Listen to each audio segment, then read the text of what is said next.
You wanted the best. You've got the best podcast. The hottest podcast in the world.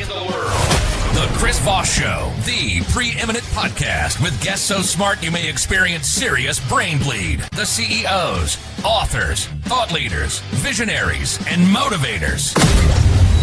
Get ready. Strap yourself in. Keep your hands, arms, and legs inside the vehicle at all times, because you're about to go on a monster education roller coaster with your brain. Now, here's your host, Chris Voss. Hi, folks. Chris Voss here from thechrisvossshow.com. There you go, ladies and gentlemen. The Iron Lady Sings That Makes Official. Welcome to 16 years, 24 episodes of the Chris Voss Show. And what we need you to do is, if you would do this before we interview our amazing new author we'll be talking to today, go to goodreads.com/Chris Voss. Refer your family and friends. Tell them if they really, truly love you, they should go to the Chris Voss Show website to subscribe to the podcast. But if they don't, well, then they're out of the will. No, I'm just kidding. Don't play that way. That's not nice. Go to facebook.com/Chris Voss, linkedin.com/Chris Voss. And let's see, Chris Voss 1 on the TikTokity. Today, amazing lady on the show. We're going to be talking about her first and new book that is kind of angled towards kids. And of course, I know a lot of adults that are kids, so they can probably read it too. Everyone can read the book. It is called Mice and the Ice Capade, out August 15th, 2023 by Carley Smith. And we're going to get into it with her, talk about her experience, and probably get some ideas. And if you're interested in being a first-time book author, she probably has some ideas on how you got through that, how to get through that journey. She is a retired special education teacher and has been writing poetry since her youth and has always dreamed of publishing a book. For over 30 years, she dedicated her career to teaching young children with special needs, a role that she considers the most meaningful and rewarding in life. She lives with her husband in a small town surrounded by the love of her extended family, including several great grandchildren who live nearby. In addition to writing, her lifelong passions include gardening, sewing, tanning, photography, bird watching. Oh, that's always good to have. And simply enjoying the beauty of nature. Whether her words, through her words or her time outdoors, she finds joy in quiet creativity and heartfelt connection. Welcome to the show. How are you, Carley? Well, I'm good. There you go. Well, you calm down just a little bit there, Carley. It's great to have you. Thank you for coming on the show. Give us, where do you want people to find you on the interwebs? Or I know you have a pending website you're working on. Is there any socials or anything you want people to look you up on? I'm on Facebook. Mm-hmm.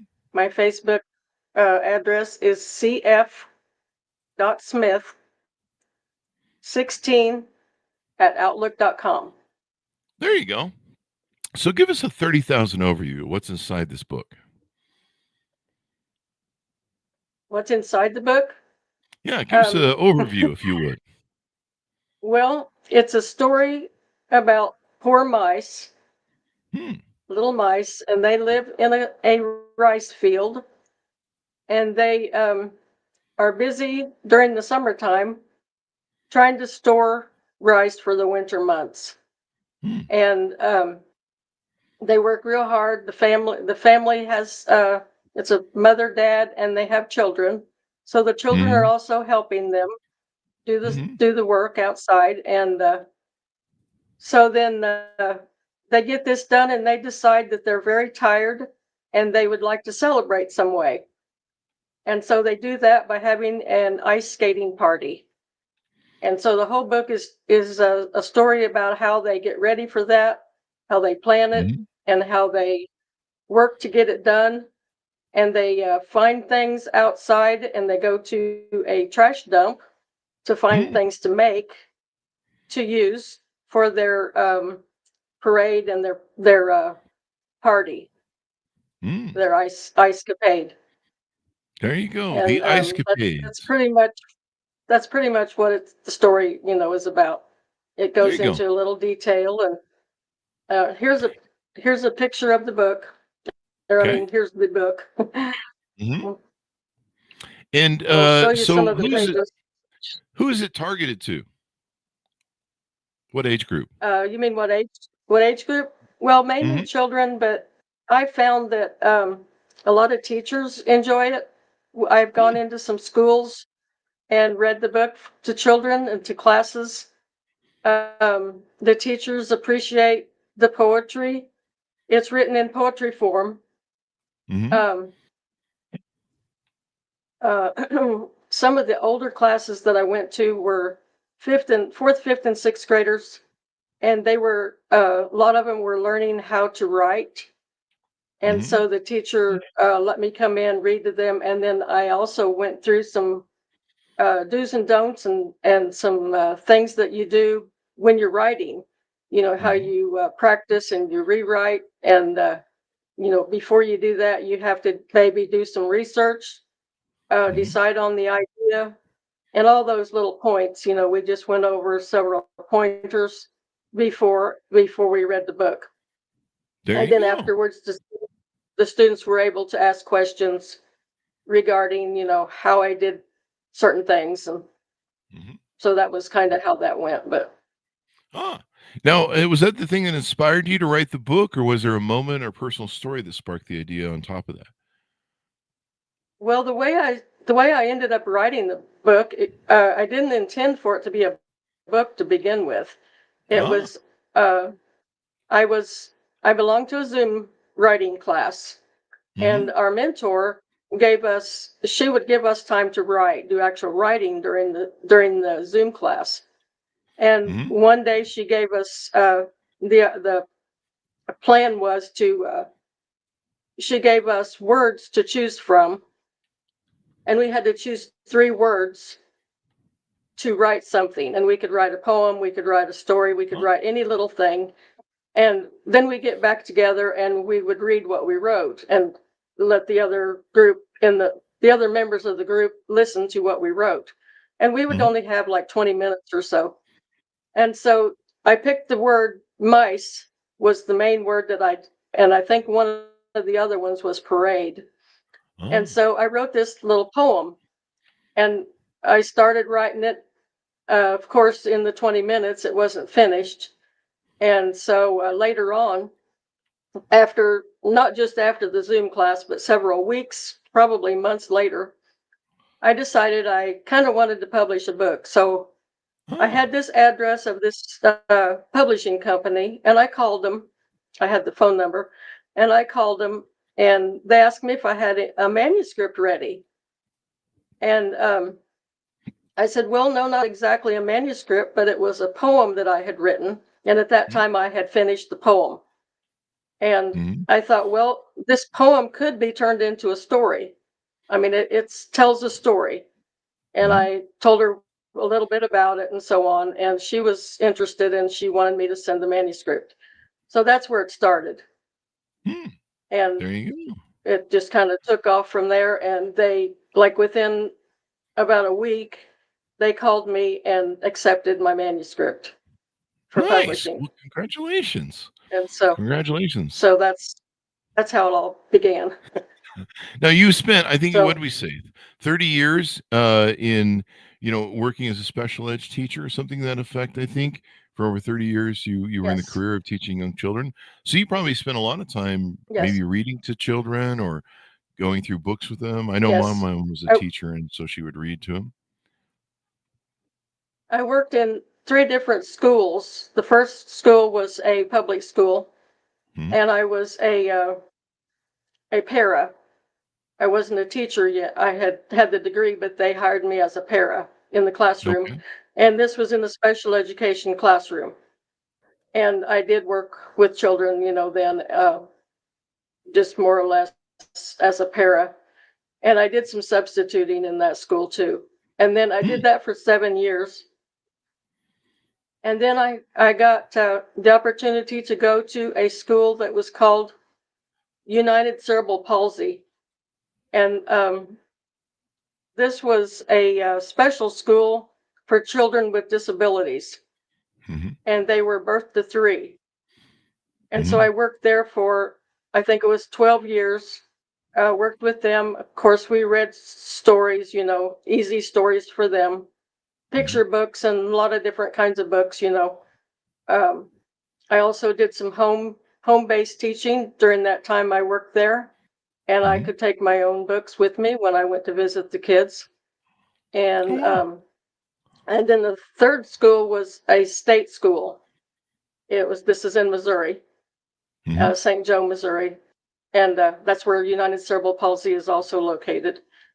And the public school is located in the little town where I live. It's just a little town of 200 people, and we're all pretty much country people. But anyway, this last one I was there for 11 years, and so I think that totals up to about 30 years total. During that time of going to working at United Cerebral Palsy, they hired me first as a teacher's assistant, and then they told me they would hire me as a teacher as long as I went back and finished my early childhood special education certificate. And so I was willing to do that and worked at the same time, finished that. And so then later, I was hired at this Helen Davis State School. Wow. And so I have quite a bit of experience working with special education kids. There you go. And you know what entertains them. You know how to get them motivated and what stories maybe intrigue them, et cetera, et cetera. Right. Right. There you go. Yeah, it's pretty interesting. My mom worked with kids for, I think, 20, 25 years as a teacher. And boy, teachers are just the greatest people in the world. They really help lift kids. They give them hope. She still meets people this day that they've grown up, and they'll meet her in the store and, hey, I do remember you. same thing. And you get really attached to the kids and the parents as well. The parents just loved it when I was going into their homes, and the kids would get excited when I came, and it's just one of those things that's very rewarding. And now you found a broader way to reach even more children. Writing books, people around the world can order off of Amazon. So you got all that going for you, and everything else. So good for you. And now let's talk about the book inside. Why'd you choose mice as the main characters? I think we kind of fleshed that out, but why did you stick with that? And what do they symbolize? Is there any symbolization there? Why did I stick with mice as the characters? Is that what you asked me? And do they symbolize anything? No, not really. Okay. It just happened to be that word, and There you go. my imagination just kind of ran away with me.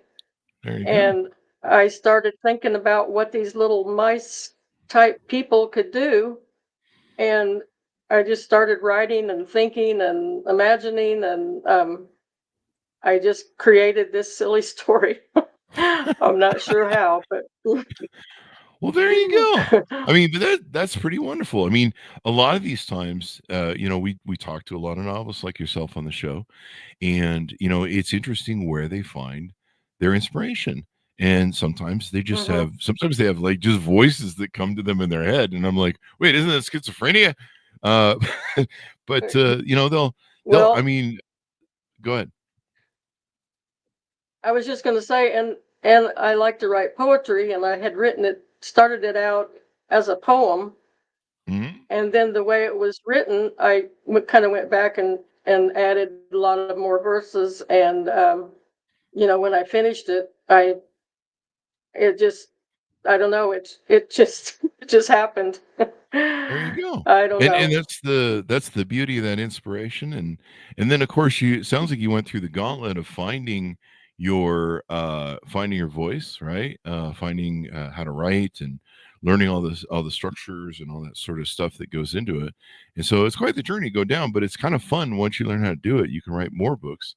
The book celebrates creativity, resilience, and community. Why do you like these themes, especially in today's world? Well, I think it all goes back to my childhood, because the way I grew up, our family was very poor. And not that I'm rich now, but I learned a lot of things that are written in this book.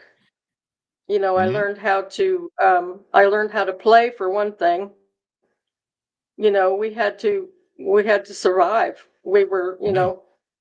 we did things, that a lot of more wealthy people didn't have to do. Mm-hmm. Um, and so I kind of put that in this book somehow. It's there. Um, the What was the other one besides community? There was another Let's see. You point. talked about. Let's see. Let me see where I got a Resilience, list. I got a whole list of questions here creativity. for you. Resilience, community, and creativity. Yeah, creativity.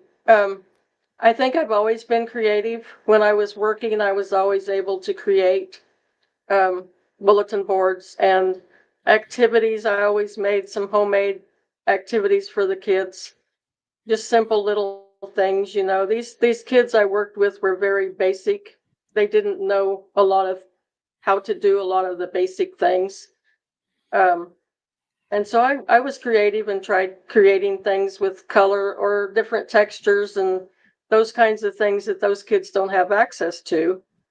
Um, uh, Community, I believe that, kids today that would read this book, they need to learn the things that they take from this book are the being creative. The mice had to be creative and create things to use. Um,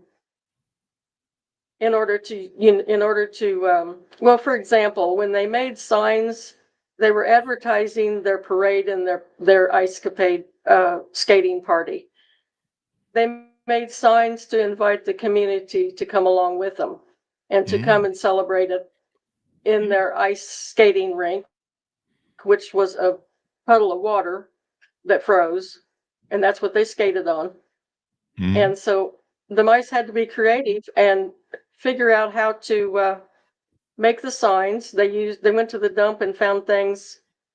They found a toothbrush that they could use for a paintbrush to paint the signs. Um, uh, Trying to think of anything else creative. But the Yeah. kids now don't have to do that. They have too many video games and televisions, computers, and so on, where they don't get outside and make their own games or their own toys anymore. They just Mm. don't have to do that. What is this? Community wise, I think the kids. I just think they need to learn how to get along with other people.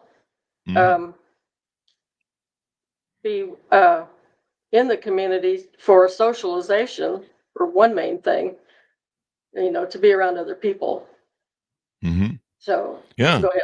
And you don't learn that when you're looking at a phone all day, and all that stuff. That's correct. You know, Yeah, I it's forgot really, phones. Yeah. yeah, it's really important that people figure this stuff out. And interpersonal Mhm. relationships. I mean, you're supposed to have to deal with people on a one-to-one human basis all through your life. And if you can't master that, well, you're gonna have trouble with relationships and everything else. What does Mhm. a story you think say about celebrating life, even in difficult times or economic situations, like you talked about? Um, I just believe anything is possible. Mm, Um, these mice found that out by being able to celebrate. They didn't have money to go somewhere to celebrate, so they made a their own party, their own skating party. In order mm, to do that, they had to make things to get there. They made floats um, mm, to go from their home, their little rice hut, down a gravel road to their frozen ice puddle in order to mm, skate. And so on the way, they used again. They made floats out of shoe boxes. They mm, decorated them with acorns and pine cones and rags to make flags with, and different things from trash. And they created that, and they got the community to go with them, and they went and they had fun on the ice. there you go. Well, the great thing about children is they have just an immense, almost limitless imagination, because they're not jaded and locked down Mm-hmm. like us adults, right? They still see the world with possibilities and the beauty of Mm-hmm. that, et cetera, et cetera. And yeah, I mean it's just wild there. So excuse me. So the what was the most rewarding thing for you about writing the book? I think for me was when I got the call that my manuscript was accepted. Mm-hmm. That was the first reward. Mm-hmm. But then after the book was published, written, finished, and published, I think the reward was being able to read it to children, to go Mm-hmm. into the schools and to read it to my grandchildren and provide it for them and in the schools, just go in and read it and watch their reactions when they heard it. Um, I think that was the biggest reward. What was your biggest challenge writing the book? Um, being able to end it. I wanted to just keep writing. There you go. I I was writing and I couldn't figure out how to end it, and so I because they had the was going to have the ice skating party, and I thought, well, now what, what do we do now? And so I kept reading it over and over too, and another challenge was like I said, to end it, but it seemed like it was incomplete at Hmm. first. And I would read it over and over and over, and it seemed like there was something missing. And so I went back and I think I added 2 more verses to it because Wow. it wasn't all there yet. And then I don't remember what I added, but I had to fix it, And so I think that was Mm-hmm. the challenge. Yeah. Yeah. Well, sometimes you got to find that ending because it sounds like you like writing so much. Is there maybe another book, either with the same characters as a continuum, or maybe a new standalone book you're thinking about writing? Yes, I'm thinking about a sequel to this one. Hmm. I don't really have a title yet, but the I have the idea and I have started writing it, but it's not very far along yet, I Hmm. guess. Um, There you go. Well, the people can idea, follow along the with i- you. yeah, the idea behind this one's going to be the grass is greener. Hmm. They always say the grass is greener on the other side, and I Yeah. think that's going to be the the meaning of the book. Yeah. That will And that's a good lesson. A lot of people don't learn that lesson until they're older. yeah. Hmm. Yeah. So there you go. And so that'll be excellent to see some new books and stuff and all that stuff. It gets easier to write books as you It is go. Um, it is in the what are works some of with the? Mhm.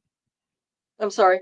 It is in the works with this um, Books for Life marketing company. So I'm working on it, getting ready to We'll be work on it with them.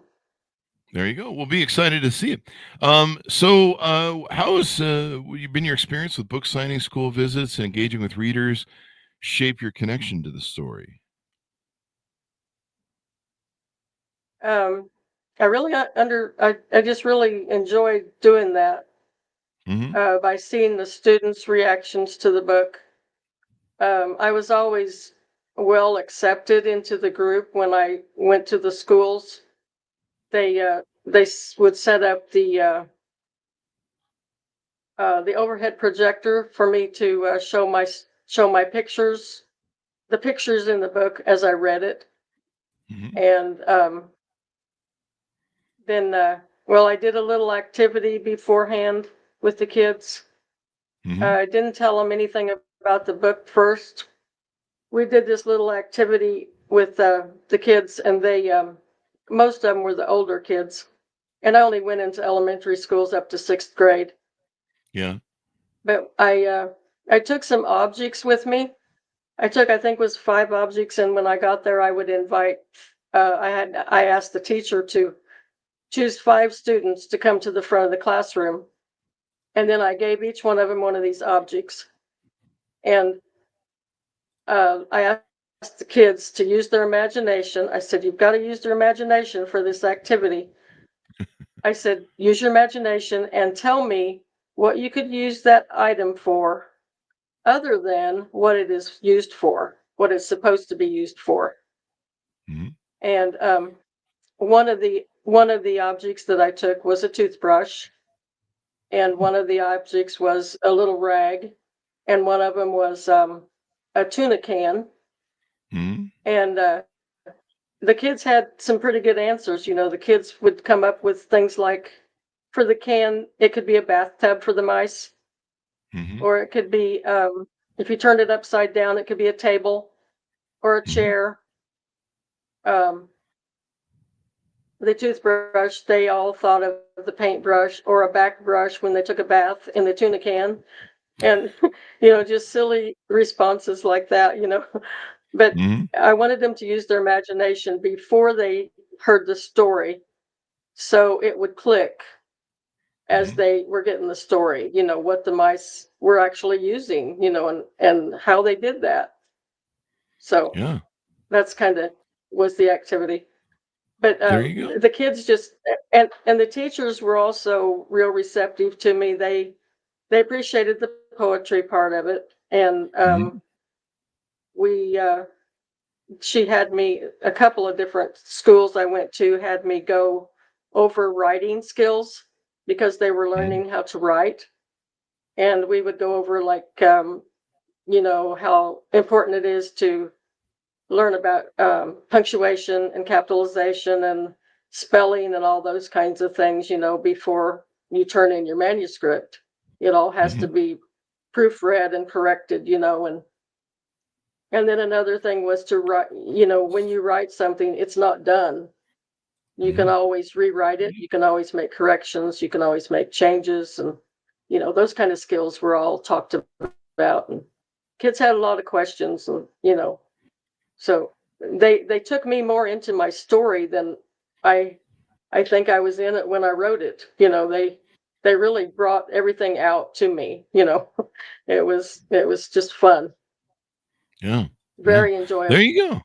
And kids are at that wonderful age. They love the imagination. They love the creativity, and so it sounds like your story really plays into that and helps kind of engender that sort of mindset for them, and they can have fun with it.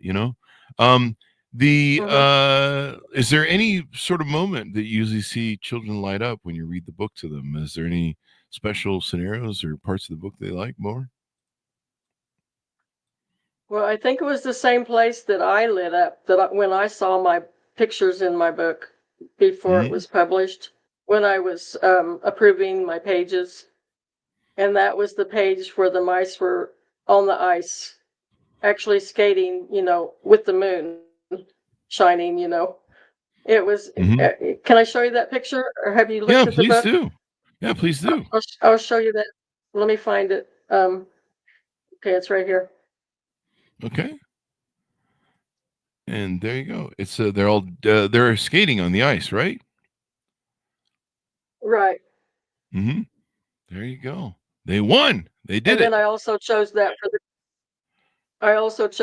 the cover. There you go. That's the same page as the cover.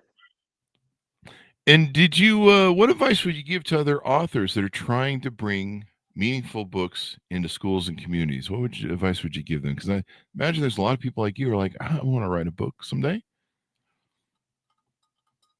Well, I think go by what you know and what you have learned in life. Some of the Mm-hmm. things you have had to learn, and use your imagination, use your creativity. Just and don't put it off. Don't put it off like I did. I was 77 when I published this book. Wow! And Congratulations! It's never too so late. Oh, right. And if you're dreaming about publishing a book or being an author, it's never too late. I did it, and if I did it, anybody can do it. There you You go. just I have to agree. try. You have to Same with keep me. trying, keep writing. Don't stop. Don't just make a way to do it. That's what I had to do. Make a way So, to do it. There's always a mhm, way if there's a will. That's what I hear. I don't right. know. Hmm. So there you go. Well, I'm glad. I love that inspiration that you bring and everything else. So let's see. What else do we have here? If what do you what do you ultimately want readers, young and old, to take away from your book and think about after they've read it? Mm, well, I guess that, like, kind of what we just talked about. Mhm. Don't give up. Don't quit. If you think you can write, and don't stop trying. Use your creativity and just go for it. And I don't know. There Kind of you the go. same things we just said. Mhm. Yeah. There you go. So as we go out, give people a final pitch out to pick up your book, order it up, and all that good stuff.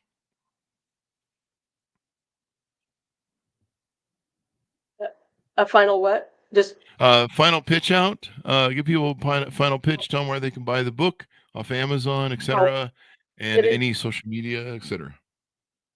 Yeah, it's on Amazon and Barnes and Nobles. It is in some of the bookstores. Uh, I am working also, well, and it's not completed yet, but it's getting to close to being completed. A republishing of this book, Hmm. and so it should be coming out this month.